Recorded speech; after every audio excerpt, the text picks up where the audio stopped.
All right, coming to you live here in Austin, Texas from the Open Source Summit. I'm here with Alan Clark. Alan, how are you? I'm doing great. Thank you for spending time with me. Sure. So you're in the office of the CTO and you think big thoughts. To start with, if people are thinking about the edge, right, obviously it's a huge topic, Obviously. but what are some of the things at a high level people should look out for or start thinking about? Well, you need to consider edge to be part of your regular security domain. The world has changed. We used to all live behind the firewall, right, and depend on that firewall. That's not the case anymore. So when you're thinking about the architecture, particularly as you're extending the edge out, think about that as being inclusive as part of your security domain. So, and speaking of building it out, there's the connections and the standards seem to be.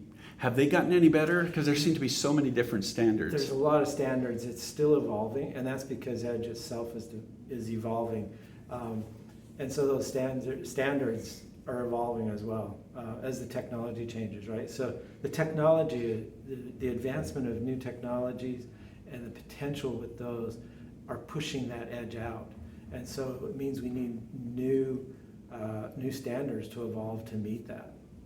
And so if you're talking about the architecture of the entire chain, yeah. how do you cut it? What are the things that you... So one of the things I really push is you want consistency because you can drown, right? So you're pushing that edge because you're trying to get to the data source. And it'd be very easy to do just a one-off solution out there to grab that data, but then owning and managing that forever kills you. So you want that consistency. If you can get consistency clear from the core out to that far edge, you're going to be much better off in the long run. So where do you think sensors fit? When you talk about the edge, are you considering it sensors, or is that on beyond? So yeah, they typically call the sensors IoT, but those sensors are connected to something. So you can have a tiny device, but we usually consider the edge when you've got something that's got compute power on it. So you could have those sensors plugged into something that's gathering that data and doing compute on them. That's when it becomes very interesting.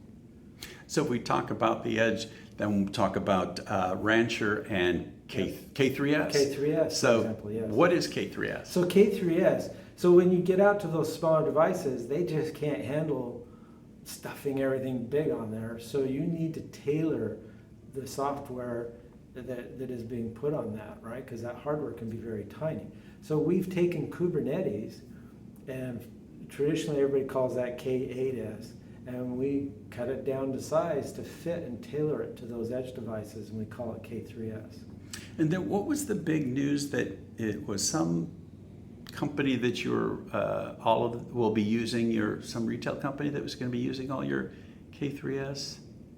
There's a bunch, so I don't know which announcement you've seen, but there's a lot of companies. We've got folks in manufacturing, right? They're working with hardware devices out there in the manufacturing floor that are worth tens of thousands of dollars. You can't just rip and replace those. They might be 25, 30 years old, but you're not going to rip and replace. So you adapt and put sensors and so forth on there so they can make their SLAs.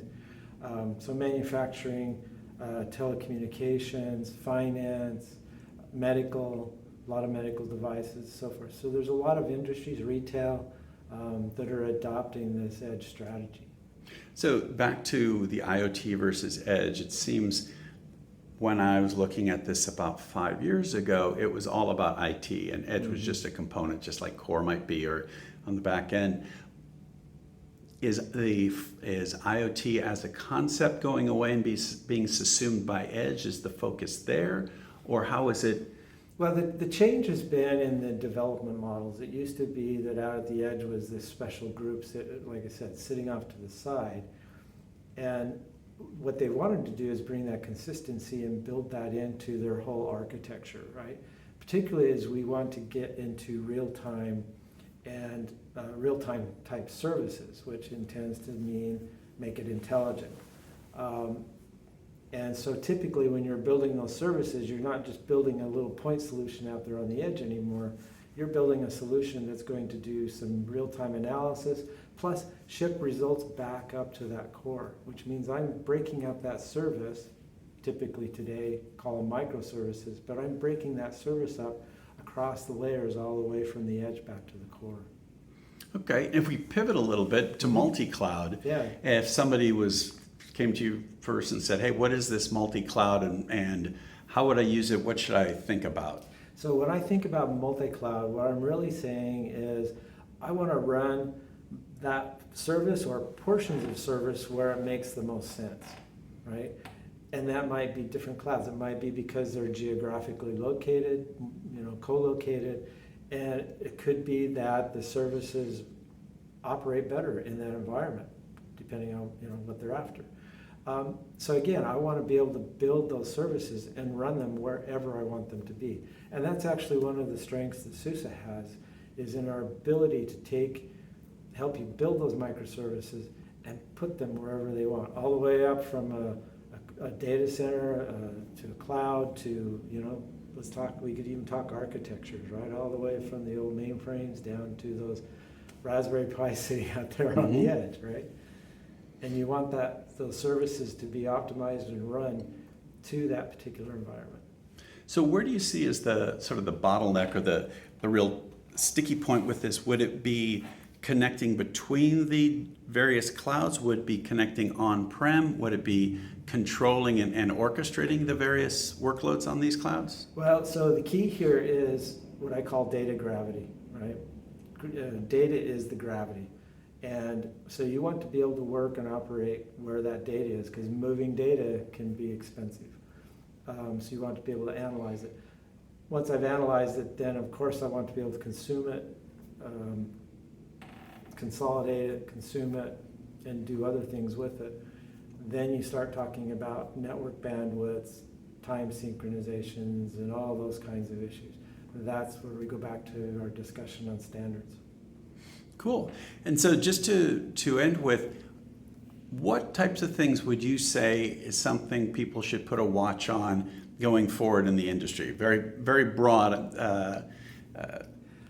I would say just watch how exciting it is, because we're going to see the demand. Our consumers are getting intelligent, and they want intelligent services. Think about yourself, right? We want things fast. We want them now. We want them touchless. We want instant response. And I think that's going to transform our industry. Cool. Alan Clark, thank you so much. Hey, thank you. It was fun.